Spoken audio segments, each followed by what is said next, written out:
few days after the Portuguese Grand Prix, the large ferry MS Estonia, en route from Tallinn to Stockholm, sank off the south coast of Finland in the middle of the night. Of the 989 on board, only 138 were pulled from the water, one of whom subsequently died. Rescue efforts were hindered by the sheer speed of the disaster.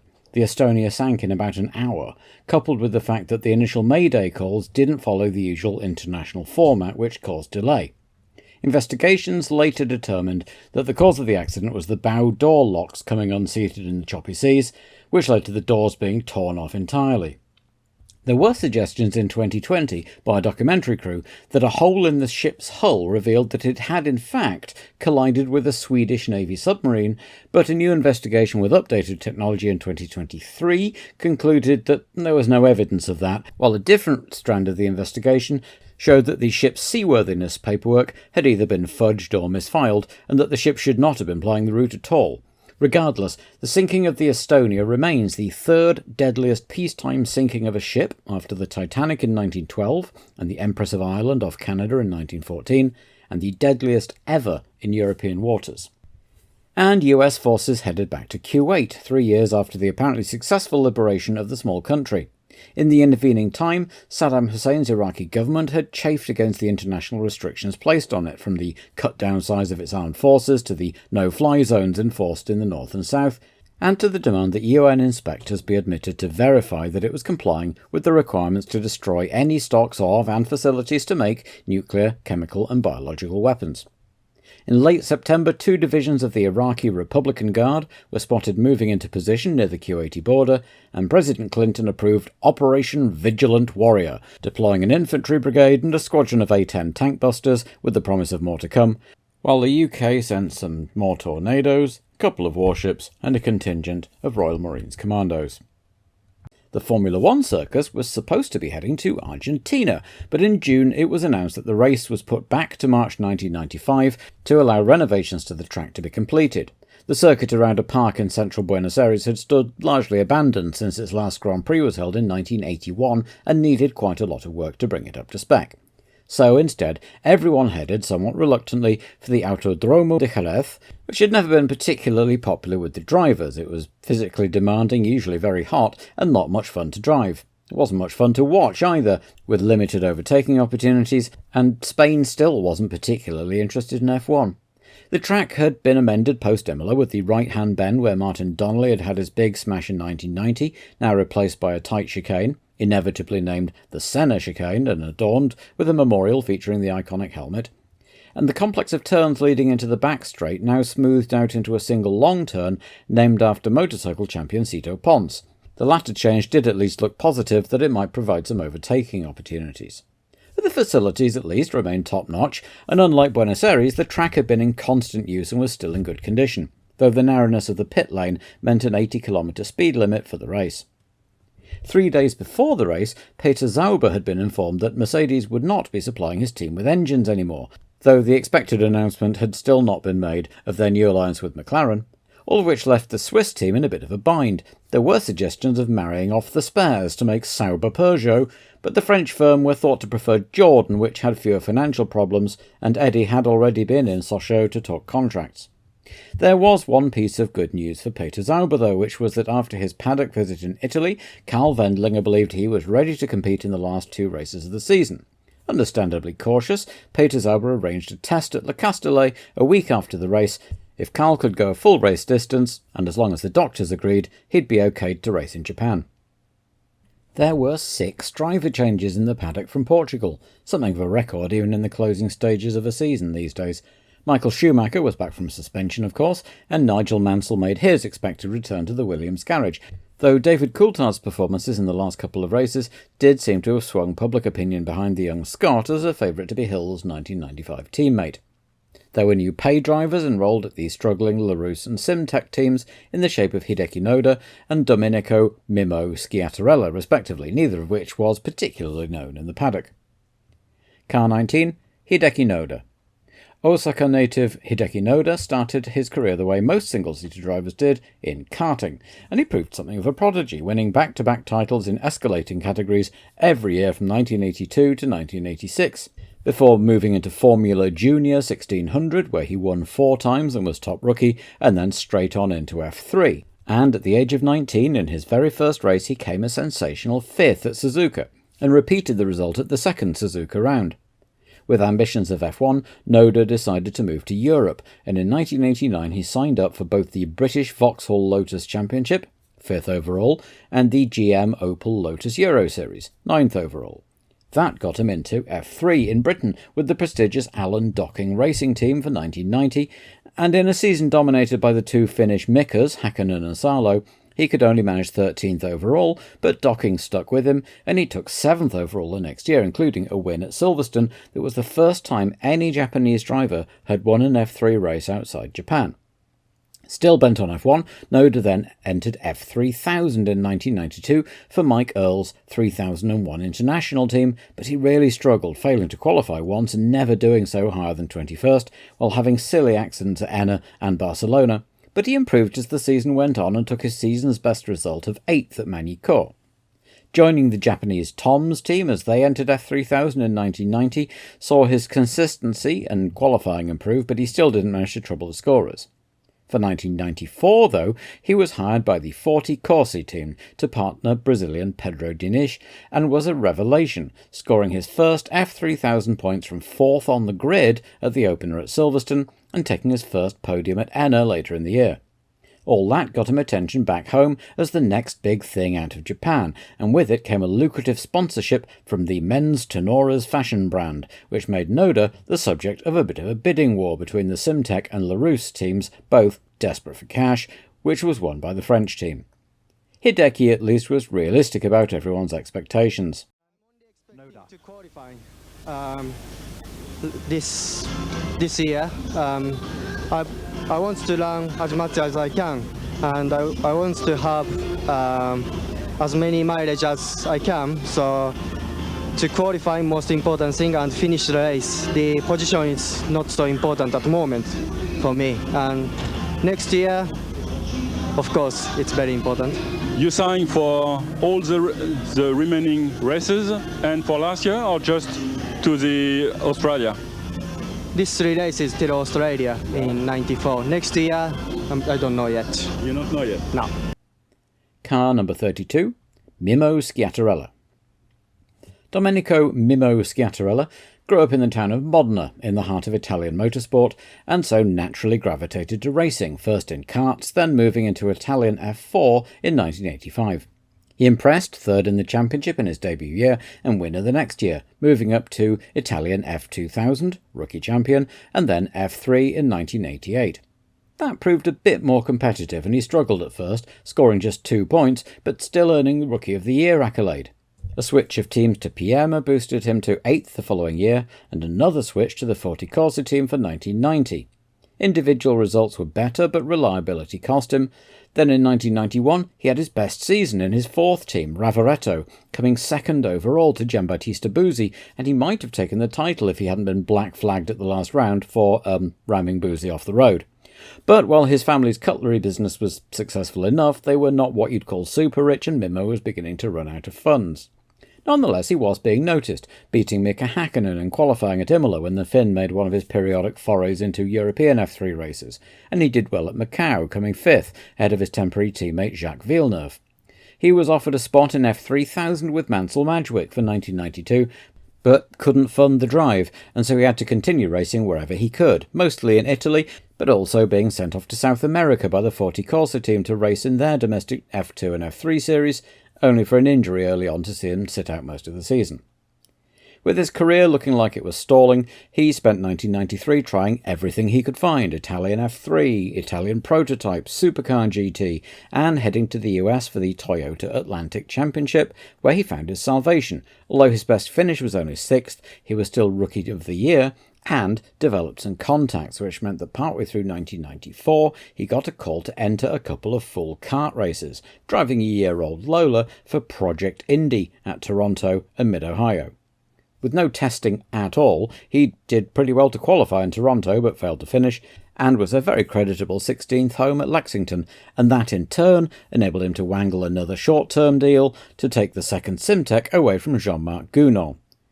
Mimmo's only F1 experience is the 30 laps he did in the S941 to qualify for a super licence, and many think he'll struggle even to beat the Pacifics. But the big surprise news was over at Lotus, where following the evident failure of the new Mugen to live up to its promise from Monza, something of a fire sale was going on, with the big prize being Johnny Herbert's contract.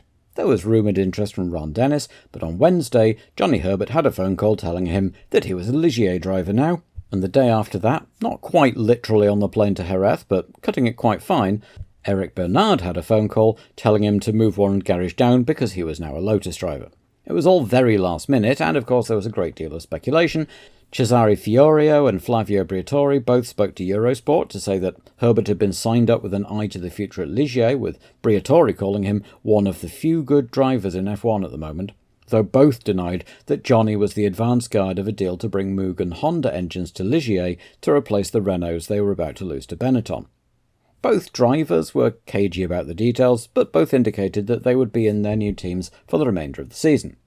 Johnny Herbert had a long association with Lotus going back to 1990, and Eric Bernard had been Ligier's tester in 1993 as he fought back from injury. Both were popular with their fellow countrymen in the team, and so both drivers were a little apprehensive as they bemusedly talked to the press. Ligier had at least had time to sew Johnny's name onto his overalls, while Lotus compensated for Eric having to make do with hand-me-downs by giving him a snazzy graphic on the car. Both teams, it turned out, were supremely friendly to their new recruits. Eric Bernard especially praised Lotus's warm welcome, though Bernard's great friend Olivier Panis was a little standoffish to Johnny at first, understandably. At least neither would have to go far to say hi to the old gang. Damon Hill had told the media he was happy to be able to resume the title battle on the track and was looking forward to the next 3 races. But Schumacher, on his return, was in less accommodating mood, having seen his championship lead evaporate while he was under suspension. He held a press conference on Thursday and opened fire on Damon Hill, who he accused of slandering him. Quote, "Why did he say at the French Grand Prix that he had the best start of his life when I had a better start than him? He probably wanted to make it clear that I had a non-compliant car. What's more, instead of behaving like the English gentleman he claims to be, he's continued to amplify these nasty rumours against Benetton." He followed up by slating Damon as a driver, saying that Hill was a second-rate driver who lucked into being his championship rival thanks to Senna's death, that at Monza and Estoril Coulthard should have won but for team orders, which demonstrated Hill's lack of talent, and that Hill would have to look out for Nigel Mansell in the coming races, who would be, quote, "accountable to no one and race only for himself and aim for victory. The future of Williams is Mansell, not Hill." Most thought it was a combination of frustration and calculated mind games, something his former teammate Nelson Piquet and his idol Ayrton Senna were both pretty good at, and Hill, probably wisely, declined to comment further, and instead went out and took provisional pole on Friday, with Heinz-Harald Frentzen a magnificent second after a broken engine mount relegated Schumacher to third, while Verstappen oversteered off and thumped the tyres. Saturday, though, saw a trouble-free session for Schumacher, who laid down a marker and took his 5th pole of the year, with Hill second and Mansell elbowing his way in front of Frentzen to third, but still half a second off his teammate. Barrichello was 5th and just 300ths off Mansell, with Berger 6th as the Ferrari suffered on the twisty circuit, despite his torquier development engine. Alesi with the regular engine was down in 16th after throwing it off on Saturday and not being allowed to have a go in Berger's car on the grounds that the settings were too different, but he didn't look happy about it, and neither were the Italian press. Herbert, despite everything, was 7th in the Ligier, 4/10ths ahead of his new teammate. Morbidelli had an increasingly rare good qualifying for footwork with 8th. Hakkinen was back in 9th as the McLaren chassis seemed to just not like hot weather, with Brundle 15th. And Irvine closed out the top 10, giving Jordan hope for a good result. Katayama's attempts to continue his fine qualifying form were hit by a big oil leak on Friday that actually stopped the session for a while, and Blundell hit the wall. Eric Bernard, despite his discombobulation, was only 400ths behind Zanardi, who was driving the up-engined Lotus, and both new boys made it onto the grid. Noda in fact beat both Simtex too, but even last-place Schiatarello was comfortable 2.5 ahead of Gasho. Schumacher spent the warm-up testing different aero setups, so Hill was fastest, while Brundle decided to take the start in the spare McLaren only for it to spring a water leak, putting him back in his race car. Sunday saw a pretty sparse crowd of just 10,000, with plenty of Union Jacks and Schwarzrot Golds in evidence in the stands, the attendance a victim of the late addition of Jerez to the calendar and the track's relatively isolated location, as well as Spain's usual ambivalence toward F1. The weather was cloudy but still very hot, which would make things more taxing for the drivers, and the teams were mostly planning 2 or 3 stops to give them a breather, though Frentzen was gambling on doing a single stop. And so it was Hill and Schumacher side by side on the front row for a hotly anticipated start. And as the green lights came on, away they both went, as Mansell lit up his tyres and dropped back, while both Japanese drivers stalled. Hill, however, had got the better start and led Schumacher into turn 1, with Frentzen third and scrapping with Barrichello and Berger, while Mansell had dropped behind all 3 of them. Katayama managed to get going with a quick shove, but poor Noda took nearly a minute to get moving, finally clearing the grid just in time. So at the end of lap 1, the top 10 were Hill, Schumacher, Frentzen, Barrichello, Berger, Mansell, Irvine, a great start to leap from 10th to 6th, Herbert, Hakkinen and Morbidelli. The 2 leaders were quickly leaving Frentzen and the chasing pack behind, as Brundle and Deleuze got their heads down and charged from the midfield, now up to 12th and 13th. Mansell got past Berger on lap 2 and set about Barrichello, finally passing him on lap 6. By then, 3 distinct groups had emerged. Frentzen was now 15 seconds behind the leaders and led a little pack of Mansell, Barrichello, Berger, Irvine and Herbert, while a little further back from Johnny, Hakkinen led Morbidelli, Blundell, Brundle and Deleuze, all of which underlined how difficult passing was here. Brundle exited that group and the race in another cloud of Peugeot smoke, while Mansell was all over the back of Frentzen, who was now 25 seconds back, but just couldn't find a way past the fuel-heavy Sauber.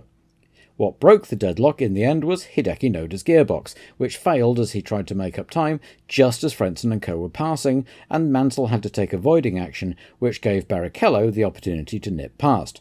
Not quite the deadlock-breaking Mansell had in mind.